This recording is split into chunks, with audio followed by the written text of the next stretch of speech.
School में जब स्वतंत्रता सेनानियों के बारे में बताया गया तो एक नाम हमेशा से बहुत मुझे कंफ्यूज करता था।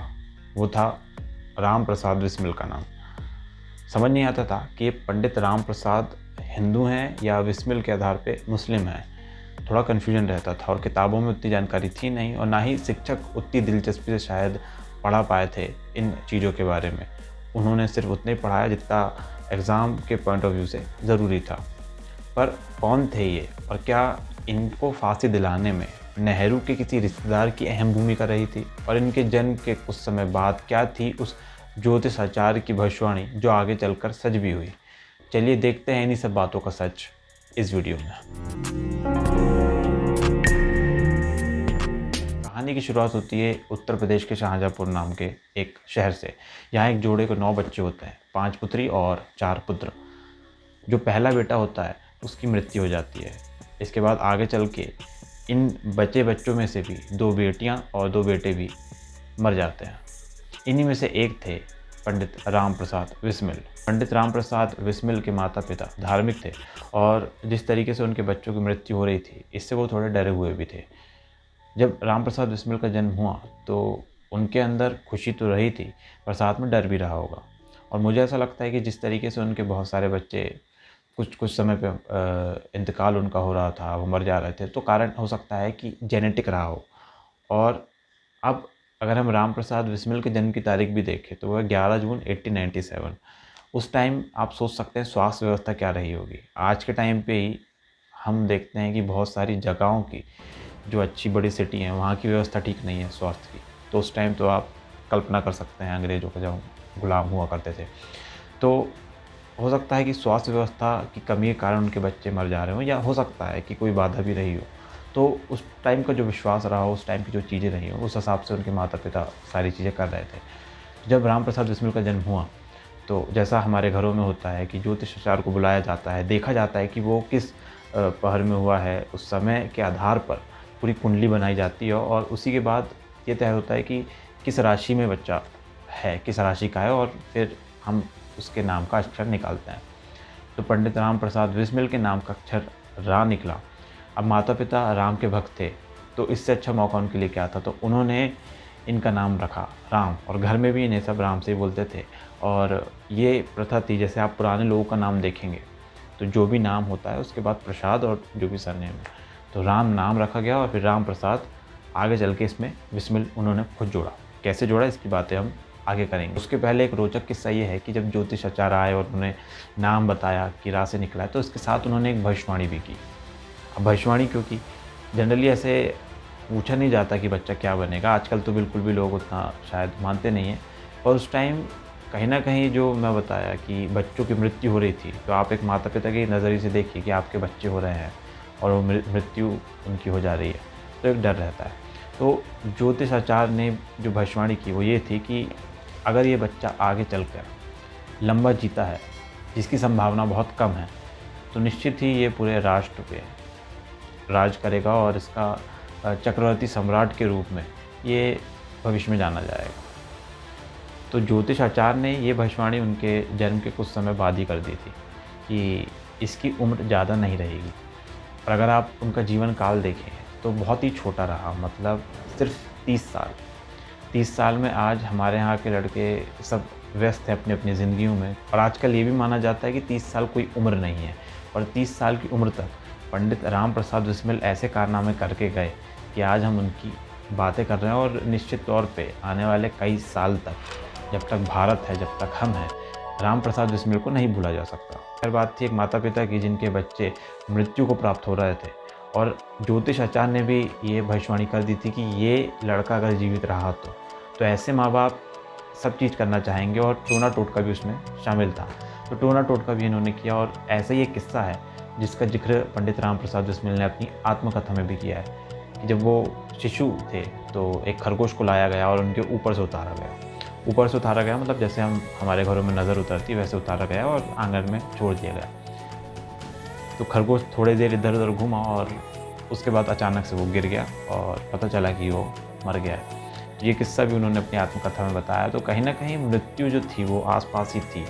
जो ज्योतिषाचार्य ने भविष्यवाणी की थी वो भी गलत नहीं थी और उसी आधार पर इनका जीवन चला और सिर्फ 30 सालों में पूरे कारनामे हुए जिसका जिक्र हम आज करेंगे।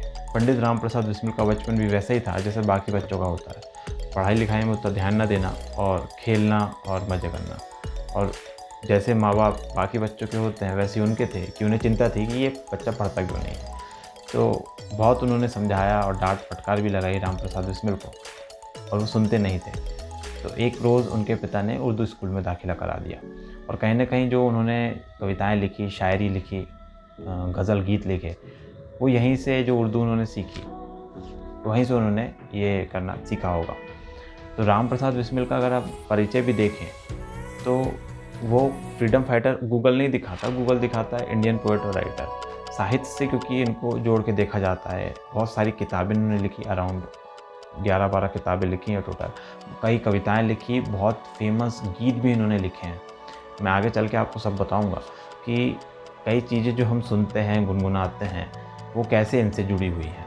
तो साहित्य से इनका जो जुड़ाव बताया जाता है वो उर्दू के बाद से हुआ और जो देशभक्ति आई और जो उर्दू के शब्द इन्होंने सीखे उससे मिलके इन्होंने कई सारी रचना की।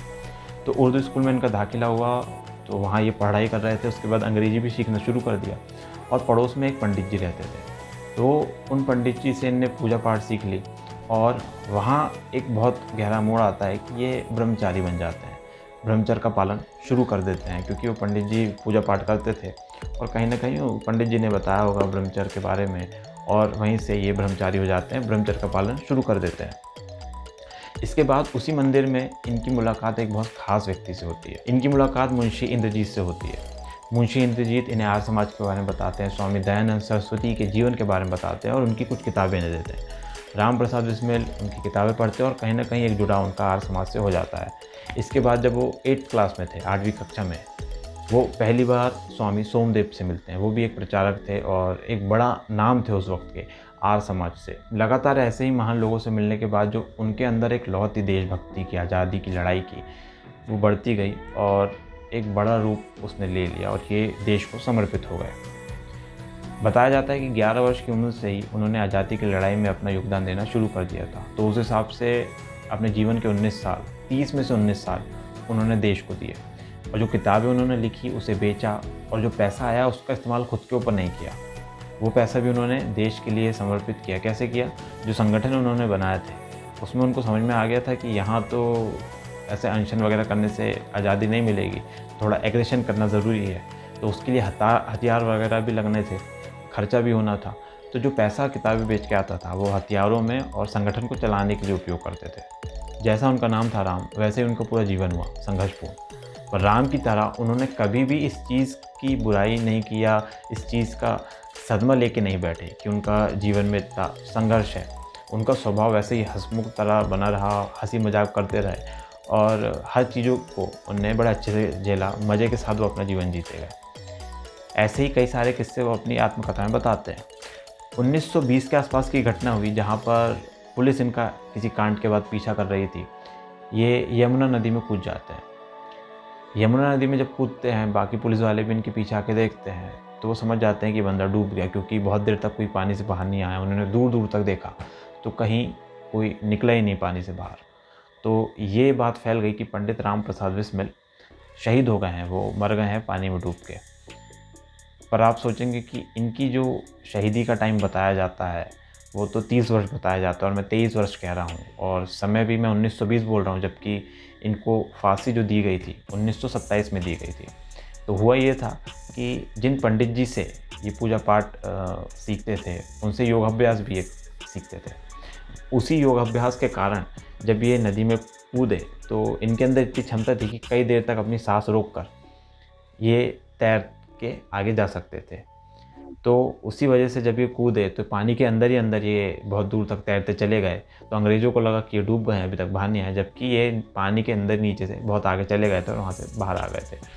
तो ऐसे जोरदार किस्से भी उनके जीवन में रहे और पूरा शरीर उनका बलिष्ठ था।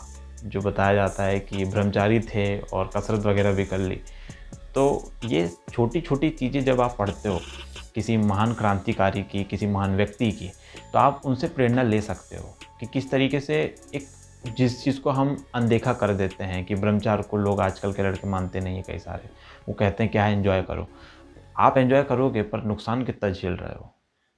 तो ब्रह्मचर्य की ताकत और जो डेली वो योग अभ्यास करते थे उसकी ताकत से उनका जीवन बचा और आगे चल के उनने और भी लड़ाइयाँ लड़ी। तो जब ये नदी से बाहर निकले तो जिस स्थान पे निकले थे वो बीहड़ था, सिर्फ बबूल के पेड़ लगे हुए थे। आप जान के हैरान हो जाएंगे कि वो जगह आज ग्रेटर नोएडा के नाम से प्रसिद्ध है। उसके बाद ये आगे बढ़े और एक गांव पहुँचे, वहीं पर ये कई दिन रहे। उस गांव का नाम था रामपुर जागीर। रामपुर जागीर में इन्होंने कई लोगों की गाय भैंस चराई और अपना जीवन यापन किया। यहाँ से सीखने वाली बात इनसे ये मिलती है कि उस टाइम जो फ्रीडम फाइटर्स थे, खासकर वो लोग जो जवानी में शहीद हो गए, उनको अगर आप देखेंगे तो बहुत अच्छी फैमिली से नहीं आते थे। अच्छी फैमिली से मतलब ऐसा नहीं था कि बहुत पैसे वाले थे। जहाँ एक तरफ नेहरू थे, गांधी थे, जो बाहर जाके पढ़ाई कर रहे थे उस टाइम। आज भी कई लोगों के जीवन में संभव नहीं कि वो विदेश भेज जाएँ। तो उस टाइम तो नेहरू जी, गांधी जी पढ़ के आ गए थे। और दूसरे तरफ इस तरह के जो फ्रीडम फाइटर्स थे, जिनका जीवन बहुत संघर्षपूर्ण था, पैसे नहीं थे, एक टाइम 2 टाइम का खाना लेकर जीवन चल रहा था। तो इन्हें भी काम करना पड़ता था और देश की जो लड़ाई थी आज़ादी की, वो भी ये लड़ रहे थे। तो इन्होंने गाय भैंसों को चराया, जबकि पूरे तरीके से शिक्षित थे। इन्हें कई भाषा आती थी, ये किताबें लिख चुके थे, सब चीज़ का ज्ञान था। तो पुलिस से भी बचना था, खुद का जीवन यापन भी करना था। ऐसा कोई फंड बना नहीं था या पार्टी या कोई और ऐसा पैसे देते नहीं थे। खुद की मेहनत करना था, देश के लिए भी लड़ना था, तो वही सब ये कर रहे थे। तो गाय भैंसे चढ़ाई, बचे भी पुलिस से। उसके बाद आगे चल के इन्होंने एक फैक्ट्री में मैनेजर की नौकरी भी की। अभी मैं देखता हूँ युवाओं को सामाजिक कार्यक्रम में जब हम बुलाने की कोशिश करते हैं तो युवा यही बहाना देता है कि उसका काम इतना है, समय नहीं है। तो अभी तो बहुत छोटी-छोटी चीज़ें हम करते हैं समाज को लेके या समाज के लिए या देश के लिए। पर उस टाइम ये इतनी बड़ी लड़ाई लड़ रहे थे कि जहाँ इन्हें पूरा संगठन तैयार करना था, लोगों को ट्रेनिंग देनी थी, संगठन के लिए पैसों का जुगाड़ करना था, हथियार लाना था, तो बहुत बड़े काम करने थे। उसके साथ ये नौकरी भी कर रहे थे। फिर नौकरी छोड़ ये बनारसी लाल के साथ साड़ी की दुकान खोल लेते हैं। बनारसी लाल के साथ इनका पहले कई बार विवाद भी हुआ था, और बाद में फिर सुलह हुई और बनारसी लाल इनके थोड़े अच्छे दोस्त बन गए और बाद में इन्होंने ये दुकान खोली साड़ी की, जो अच्छी खासी चली भी। पंडित राम प्रसाद बिस्मिल की आज़ादी की लड़ाई धीरे धीरे तेज होती जा रही थी। वहीं इनके 2 साथी सचिंद्र नाथ सान्याल और योगेश चंद्र चटर्जी को पुलिस गिरफ्तार कर लेती है और जेल में डाल देती है। अब जो संगठन की जिम्मेदारी थी वो राम प्रसाद बिस्मिल के ऊपर आ गई थी। अब राम प्रसाद बिस्मिल भी ऐसे थे कि काम करते ही नहीं थे, उसकी ज़िम्मेदारी लेते ही नहीं थे, और अगर ले लिए तो उसको पूरा ज़रूर करते थे। तो इनके नेचर के कारण इनके ऊपर जो ज़िम्मेदारी आई, ये समझ गए कि अब इन्हें उसे अच्छे से निभाना है, और इस काम में वो लग गए। अब संगठन की ज़िम्मेदारी जब राम प्रसाद बिस्मिल के ऊपर आई तो पैसे इकट्ठे करने की ज़िम्मेदारी भी इन्हीं की थी। कहीं से फंड नहीं मिल रहे थे, कोई दान नहीं दे रहा था, तो पैसे की बहुत समस्या हो रही थी, और अगर पैसा ही नहीं था तो काम कैसे हो सकता था। तो इन्होंने सोचा और पूरी प्लानिंग के तहत ये चीज़ पक्की की कि चलिए अब पैसा इकट्ठा करने के लिए लूट का काम शुरू करते हैं। यानी उन्होंने लूटना शुरू किया। लूटते भी किसको थे? राजनीतिक रूप से सक्षम लोगों को। ऐसा नहीं कि रास्ते में किसी गरीब को लूट लिया या किसी की भी घर डकैती डाल दी। सिर्फ राजनीतिक रूप से सक्षम लोग जो कहीं न कहीं अंग्रेज़ों के साथ रहा करते थे, उनके साथ मिलकर पैसा कमाते थे, उनके यहाँ ये लूट-माट करने का इनका पूरा प्लानिंग थी। पहली लूट ये करते हैं 7 मार्च 1925 को, जिसमें बहुत कम पैसा मिलता है और एक साथी मारा जाता है। उसके बाद ऐसा ही एक प्रयास किया जाता है जिसमें दूसरा साथी मारा जाता है और पैसा फिर कम मिलता है। इन डकैती में इनके साथ एक ख़ास व्यक्ति और था, जिसकी चर्चा मैंने पहले वीडियो में की है। वो थे पंडित चंद्रशेखर आज़ाद। पंडित चंद्रशेखर आज़ाद इनसे जुड़ चुके थे, और ये पूरे संगठन में ऐसे ही मजबूत लोग थे जो अलग-अलग तरीके से अपना योगदान दे रहे थे। तो जो लूट थी उसमें एक किस्सा भी हुआ था जिसका ज़िक्र मैंने पुराने वीडियो में किया है कि किस तरीके से चंद्रशेखर आज़ाद के ऊपर एक महिला बंदूक तान देती है और ये फिर उसे बचा के लाते हैं, और उसी के बाद ये लोग डिसाइड करते हैं कि सिर्फ सरकारी खजाने लूटने हैं और आगे से किसी भी गैर सरकारी जगह या गैर सरकारी घरों को हमको नहीं लूटना है। तो ये लोग पक्का कर लेते हैं कि सिर्फ सरकारी खजाने को ही लूटेंगे, और यहीं से एक इतिहास का विश्व प्रसिद्ध जो कांड है, काकोरी कांड, उसकी प्लानिंग शुरू हो जाती है। काकोरी कांड को अंजाम दिया जाता है 9 अगस्त 1925 को, जिसमें बहुत अहम भूमिका थी पंडित राम प्रसाद बिस्मिल की, जिसकी गूंज लंदन तक, इंग्लैंड तक और पूरे विश्व में थी कि भारत के अंदर ब्रिटिशर्स का, अंग्रेज़ों का खजाना लूटा गया है। काकोरी कांड को बहुत प्लानिंग से अंजाम दिया गया था। बस उसमें गलती ये हुई थी कि एक पैसेंजर की गलती से मौत हो गई थी, क्योंकि बाय मिस्टेक ट्रिगर दब गया था और चादर छूट गई थी। उस चादर के वजह से ही काकोरी कांड का भांडा फूट गया था और सारे लोग पकड़ा गए थे। अब जब ये विश्व प्रसिद्ध चीज़ हुई, तो कहीं न कहीं अंग्रेज़ी सरकार ने भी पूरा दिमाग लगाना शुरू कर दिया और इसको बहुत सीरियसली लिया और कार्रवाई शुरू हुई। वहाँ पे स्थान पे एक चादर जो छूटी थी, पुलिस ने उसे पकड़ा और उसकी जाँच पड़ताल की और पता लगा ये बनारसी लाल के यहाँ की चादर है। अब बनारसी लाल कौन? जिसके साथ इन्होंने एक पहले लड़ाई की थी और उसके बाद दोस्ती हुई और वापस से साड़ी का धंधा राम प्रसाद बिस्मिल ने शुरू किया था। तो बनारसी लाल पकड़ा जाते हैं, पुलिस उनको थोड़ा-सा मारती पीटती है और वो पूरे राज़ खोल देते हैं। इसके बाद बाकी लोगों की गिरफ्तारी होना शुरू हो जाती है और लगभग 40 लोग की गिरफ्तारी होती है जो संगठन से जुड़े हुए थे। जबकि अगर हम आंकड़ा देखें तो काकोरी कांड में सिर्फ 10 लोग थे जिन्होंने उस कांड को अंजाम दिया था, पर गिरफ्तारी 40 लोग को हुई, क्योंकि अंग्रेज़ों का राज था, वो जो चाहे वो कर सकते थे। धीरे-धीरे करके सारे लोगों को पकड़ लिया गया जो काकोरी कांड में शामिल थे। जो नहीं थे उनको भी पकड़ा गया, तो राम प्रसाद बिस्मिल भी पकड़े गए और उन्हें गिरफ्तार कर जेल में डाल दिया गया। और ऐसा ही नहीं था कि अगर इन्हें जेल हो गई तो सारे काम बंद हो गए या ये डिप्रेशन में चले गए। कुछ नहीं, आजकल तो यहाँ लड़कों की गर्लफ्रेंड छूट जाती है, वो डिप्रेशन में चले जाते हैं, या नौकरी चल जाती है तो परेशान हो जाते हैं, या भविष्य को लेके चिंता करते हुए मरते रहते हैं। पर राम प्रसाद बिस्मिल तो राम प्रसाद बिस्मिल थे, उन्हें कहाँ किसी बात की चिंता थी। जेल में भी उनका रवैया खुशमिजाज टाइप का रहा और जो चीज़ें वो करते थे उन्होंने वो रोकी नहीं। ऐसे ही एक बार जब इनकी पेशी थी, तो उसके 1 दिन पहले इनके एक साथी ने कहा कि वसंत का मौसम है और ये सारी चीज़ें हमारे साथ हो रही हैं, इसके ऊपर आप कोई गीत लिखिए। वहीं से विश्व प्रसिद्ध गाना यहाँ पे जन्म लेता है और ये लिख डालते हैं, मेरा रंग दे बसंती चोला।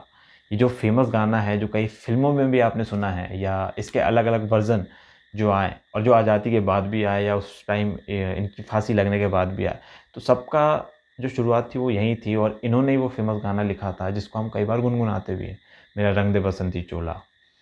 तो वहाँ पर जेल के अंदर इन्होंने वो गाना लिखा और जब इन सारे लोगों को जज के सामने ले जाया जा रहा था, तो ऐसा बताया जाता है कि ये सब वही गाना गुनगुनाते हुए जा रहे थे। एक तरफ जहाँ पंडित राम प्रसाद बिस्मिल जेल के अंदर थे, वहीं दूसरी ओर अंग्रेज़ी हुकूमत पूरी तैयारी कर रहा था कि किसी भी तरीके से कोई छूटे या ना छूटे, राम प्रसाद बिस्मिल इस केस से बाहर नहीं होने चाहिए। क्योंकि उन्हें मालूम था कि राम प्रसाद बिस्मिल ही वो व्यक्ति है जिसने ये पूरी साजिश रची है और अगर ये बाहर आया, तो ये व्यक्ति अंग्रेज़ी हुकूमत को पूरी तरीके से हिलाकर उखाड़ फेंक देगा।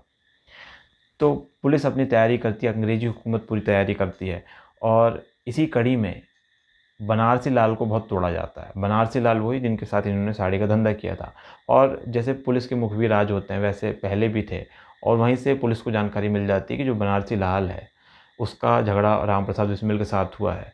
तो अगर पुलिस चाहे तो उसको सरकारी गवाह के तौर में यूज़ कर सकती है और शायद ऐसा हुआ भी था, जहाँ पर बनारसी लाल ने गवाही दी थी, तो सिर्फ़ उसे 5 साल की सज़ा हुई थी, बाकी लोगों को उम्र कैद और फांसी की सज़ा हुई थी। तो ऐसे 2-3 लोग थे जिन्हें 5-5 साल की सज़ा हुई थी, किसी को 3 साल की हुई थी। अंग्रेज़ों ने केस को भी इसी तरीके से तैयार किया था कि किसी भी तरीके से राम प्रसाद बिस्मिल बच नहीं पाए और इनके सामने केस कौन लड़ रहे थे? इनके खिलाफ जो व्यक्ति केस लड़ रहा था, वो नेहरू जी के रिश्तेदार थे। पंडित जवाहरलाल नेहरू के रिश्तेदार जगत नारायण मुल्ला। जगत नारायण मुल्ला उस टाइम के बहुत फ़ेमस वकील थे और उन्हें सरकारी रूप में पेश किया गया पंडित राम प्रसाद बिस्मिल के खिलाफ केस लड़ने के लिए। अब इनका किस्सा पंडित राम प्रसाद बिस्मिल के साथ इनकी दुश्मनी पुरानी थी और अंग्रेज़ इस बात को जानते थे, इसलिए उन्हें इस केस में रखा गया ताकि वो अपनी दुश्मनी भी इस केस के माध्यम से निकाल सके। अब देखिए कि हिंदुस्तानी होकर एक दूसरे से बदला ले रहा है और मज़ा कौन ले रहा है? अंग्रेज़। अंग्रेज़ों को सब मालूम था कि भारतीय कैसे हैं और उन्हें किस तरीके से यूज़ करना है। वो पहले भी जानते थे, आज भी वैसे ही नेता लोग कर रहे हैं। तो जगत नारायण मुल्ला की दुश्मनी पंडित राम प्रसाद बिस्मिल की 1913 से थी। क्यों थी? क्योंकि 1913 में राम प्रसाद बिस्मिल ने लोकमान्य बाल गंगाधर तिलक की भव्य शोभा यात्रा निकाली थी, जिसका विरोध जगत नारायण मुल्ला ने किया था और मना भी किया था राम प्रसाद बिस्मिल को कि ऐसा ना करें, पर उन्होंने ऐसा किया। तब से ही जो मुल्ला थे वो बिस्मिल से चिढ़ते थे और इस बात की दुश्मनी उन्होंने अच्छे से केस में निकाली और मजबूती से केस लड़ा। केस की पैरवी होती है, केस लड़ा जाता है और 6 अप्रैल 1927 को सेशन जज ए हैमिल्टन अपना फैसला सुनाते हुए कहते हैं, कोई साधारण ट्रेन डकैती नहीं अपितु ब्रिटिश साम्राज्य को उखाड़ फेंकने की एक सोची समझी साजिश है। हालांकि इनमें से कोई भी अभियुक्त अपने व्यक्तिगत लाभ के लिए इस योजना में शामिल नहीं हुआ, परंतु चूंकि किसी ने भी ना तो अपने किए पर कोई पश्चाताप किया और ना ही भविष्य में इस प्रकार की गतिविधियों से स्वयं को अलग रखने का वचन दिया है। अतः जो भी सज़ा दी गई है सोच समझ कर दी गई है और इस हालात में उसमें किसी भी प्रकार की कोई छूट नहीं दी जा सकती। फिर भी इनमें से कोई भी अभियुक्त यदि लिखित में पश्चाताप प्रकट करता है और भविष्य में ऐसा ना करने का वचन देता है तो उनकी अपील पर अपर कोर्ट विचार कर सकती है। तो सेशन कोर्ट के जज ने भी ये बात स्वीकार की थी कि जो डकैती उन्होंने डाली है वो खुद के लिए नहीं डाली, ये देश को समर्पित थे और देश के लिए ये इन्होंने डाली है। तो यहाँ पे भी सीखने को मिलता है कि जिसके लिए आप काम कर रहे हैं, जिस संस्था के लिए आप काम कर रहे हैं, जो बड़े उद्देश्य के लिए आप काम कर रहे हैं, उससे भटके नहीं, क्योंकि पैसा आने के बाद आदमी भटक जाता है। पर देखिए कितना बड़ा संगठन था, इतने सारे लोग डकैती में शामिल थे, एक का भी मन नहीं डोला और एक लंबा वक्त इन्होंने जेल में बिताया, जहाँ पर अंग्रेज़ी हुकूमत ने इन्हें कई बार मौके दिए कि आप लिखित में दे दीजिए कि आप ऐसा नहीं करेंगे, आपसे गलती हो गई, आपने जो किया आपको उसका पछतावा है। पर बहुत सारों ने लिख के नहीं दिया, कुछ ने लिख के दिया था, तो उनकी सज़ा को फिर कम भी कर दिया गया था। पर जो खुन्नस निकालनी थी वो मुख्य 3-4 लोग थे जिनसे अंग्रेज़ी हुकूमत को खुन्नस निकालनी थी और वो पक्का कर चुके थे कि अगर ये लिख के भी देते हैं तो इन्हें माफ़ नहीं किया जाएगा। इसके बाद सेशन कोर्ट के फैसले को ऊपर के कोर्ट में चैलेंज किया जाता है। हर व्यक्ति के यहाँ अलग-अलग वकील थे और राम प्रसाद के वकील थे वो खुद, क्योंकि अंग्रेज़ों ने साजिश रची और उन्हें एक कमज़ोर वकील दिया। राम प्रसाद बिस्मिल ये जानते थे कि ये वकील अगर लड़ेगा तो मैं तो हार ही जाऊँगा और अंग्रेज़ ये बात साबित करना चाहते थे कि देखो हमने डायरेक्टली किसी को फांसी नहीं दी, हमने तो उसे वकील भी दिया, पूरा केस लड़ा गया, उसके बाद ही उसे फांसी दी गई। तो पंडित राम प्रसाद बिस्मिल ने वो वकील लेने से मना कर दिया और कहा कि मैं खुद ये केस लड़ूँगा। यहाँ पे वो खुद केस लड़ते हैं, इंग्लिश में केस लड़ते हैं और इस चीज़ को देख के जो जज थे अपर कोर्ट के वो भी शॉक हो जाते हैं और इनके खिलाफ जो केस लड़ रहे थे जगत नारायण मुल्ला, वो भी हैरान थे कि एक ऐसा आदमी जिसको वो शायद जाहिल समझ रहे हों या ऐसे ही गुंडा अपराधी समझ रहे हों, वो इस तरीके से कैसे केस लड़ ले रहा है। तो इन सारी चीज़ से शॉक होकर ही उस टाइम के जज ने कहा था, mister Ram Prasad from which university you have taken the degree of law.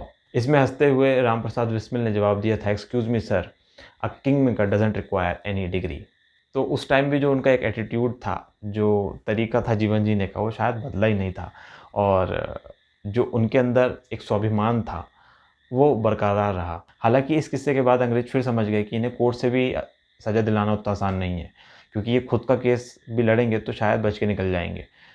तब कोर्ट ने आगे चलकर इन्हें खुद लड़ने की इजाज़त नहीं दी।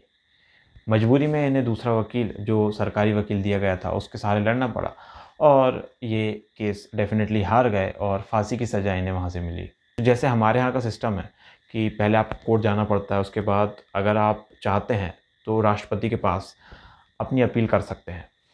अब हमारा सिस्टम नहीं, ये तो उन्हीं की तरह कॉपी किया गया हुआ है, लगभग उन्हीं का सिस्टम है। तो पहले भी ऐसा ही था, तो जब कोर्ट से सारा मामला ख़त्म हो गया, यहाँ के वायसराय से कोशिश की गई और वो भी नहीं सुना, तो लंदन में भी कोशिश यहाँ के लोगों ने की जो राम प्रसाद बिस्मिल को बचाना चाहते थे।